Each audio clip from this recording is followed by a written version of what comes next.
History 2024 2024 সাল উচ্চ মাধ্যমিক তাদের জন্য এই প্রশ্নপত্র। হিস্ট্রি 2024 উচ্চ মাধ্যমিক 2024 ইতিহাস প্রশ্নপত্র দেখে নাও। ইতিহাসের শিক্ষক হয়ে আমি এইটুকু গ্যারান্টি দিতে পারি তোমাদেরকে যে সব অধ্যায় থেকে তোমাদের বড় প্রশ্ন আসে না, আবার সব অধ্যায় থেকে এসিকিউ এমসিকিউ আসে না। আগের ভিডিওতে দেখে নিয়েছো সেটা আমরা কোন কোন অধ্যায় থেকে দিয়ে দিয়েছি। তো এই ভিডিওতে তোমাদেরকে শেষ মিনিটে দুটো কি তিনটে করে প্রশ্ন দিয়ে দেবো। এই দুটো তিনটে প্রশ্নটা আমার হাতে রয়েছে, এটা আমি কিন্তু বানিয়েছি। এটা কিন্তু টেস্ট পেপার থেকে শুধু যে তা নয়, এটা কিন্তু সংসদের নমুনা প্রশ্নগুলো থেকেও বানানো। সেইটা থেকেই কিন্তু তোমাদেরকে আমি সাজেশন তৈরি করে দিয়েছি। এই প্রশ্নপত্রটা যদি তোমরা করো 90% কমন 100% পাবে। তাই তোমাদের সকলকে বলছি ভিডিও থেকে দেখে দেখে তাড়াতাড়ি কিন্তু টুকে নাও কিংবা স্ক্রিনশট করে নাও। আর উত্তরের পিডিএফ পেতে চাইলে অবশ্যই আমাদের টেলিগ্রাম গ্রুপে জয়েন হয়ে যাও। অতীতকে স্মরণ করার ক্ষেত্রে কিংবদন্তি বা মিথ এবং স্মৃতিকথার ভূমিকা আলোচনা করো। জাদুঘরের শ্রেণী বিভাগ করো। জাদুঘর কাকে বলে, অতীত পুনর্গঠনে জাদুঘরের ভূমিকা আলোচনা করো।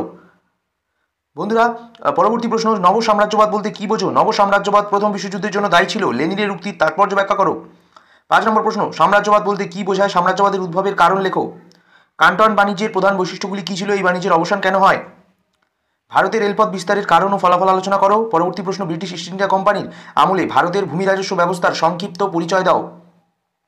9 নম্বর প্রশ্ন, আলিগড় আন্দোলনের ওপর একটি সংক্ষিপ্ত বিবরণ দাও। 10 নম্বর প্রশ্ন, চীনের ওপর আরোপিত অসম চুক্তি বলতে কি বোঝায়? এই অসম চুক্তি বা বৈষম্যমূলক চুক্তি ব্যবস্থার বৈশিষ্ট্যগুলি আলোচনা করো। চীনের চৌঠা মে, 11 নম্বর প্রশ্ন, চীনের চৌঠা মে এর আন্দোলনের কারণ বিশ্লেষণ করো। এই আন্দোলনের প্রভাব বিশ্লেষণ করো। 12 নম্বর প্রশ্ন, 1909 খ্রিস্টাব্দে ভারত শাসন আইনের পটভূমি ব্যাখ্যা করো। এই আইনের ত্রুটিগুলি কী ছিল? 13 নম্বর প্রশ্ন, রাওলাট আইনের উদ্দেশ্য কী ছিল? গান্ধীজি কেন এই আইনের বিরোধিতা করেন? 14 নম্বর প্রশ্ন, নৌ বিদ্রোহের কারণ ও গুরুত্ব লেখো। 15 নম্বর প্রশ্ন, ক্রিপস মিশনের প্রস্তাবগুলি আলোচনা করো। এই মিশনের ব্যর্থতার কারণগুলি উল্লেখ করো। 16 নম্বর প্রশ্ন, মাউন্ট ব্যাটেন পরিকল্পনা কি? এই পরিকল্পনার ফল কী হয়েছিল? এই পরিকল্পনার বিষয়ে ভারতীয় নেতৃবৃন্দের কী মনোভাব ছিল?